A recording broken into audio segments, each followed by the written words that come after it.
harka fuunee akka mooltan dhaggeeffattoota reediyoo Carcar Turroo oduu waliin anaabdataa bareensooti. Baqattoonni Oromoo biyya Suudaan mooraa Shagaraaf keessa jiran rakkoo guddaaf saaxilamne jechuun waywaataa jiraniim. Baqattoonni haala hamma keessa jirru kana keessatti murteeffachuun qaamni UNHCR karaa seera qabeessa ta'een gara biyyaa akka nu deebisuuf bifa xalayaan aanjaween ji'a sadiif gaafataa turre humaa arkachuu hin dandeenye jedhan.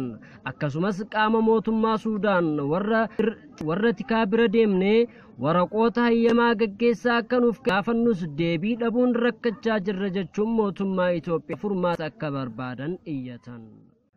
Bulchaan naannawaa Silxee dubartoota sababa iqaama hidhachuutiin hojiirraa ari'amaniif akka deebi'an murteesseera. Waggoota isaan hojiirraa ari'aman miindaan isaanii kan murames hisaabamee fi akka kaffalamuuf murteesseera. Naannoo Tigraay bakka Zaalambassaa jedhamutti boombiin yeroo dheeraaf awwaalamee ture dho'uun 3 galaafateera. Qeerroon Oromoodhaa simannaa obbo Johaar Mahaammadiif naannoo fi akkasuma godinaalee bakkoota garaagaraa irraa miilan imala isaanii itti fufuun deemaa jiraniim.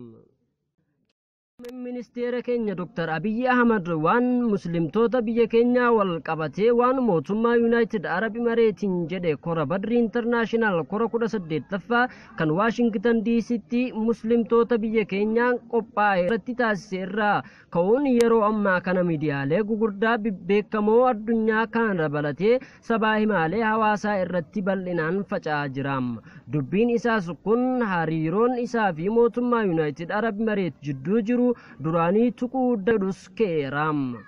Dubbiin isaas kana mootummaa United Arab Emirates waliin haasawee sifne keessatti muslimtoota biyya keenyaa maaliin yeroo jedheenitti innis waan hundaanuu isin faana jirra isin gargaaruunis ni danda'ama naan jedhe. Anis immoo isin afaan Arabaa nuti immoo waan amantaan Islaamaa dagattanii jirtu waan ta'eef isin barsiifnan jedheen jechuun dubbate.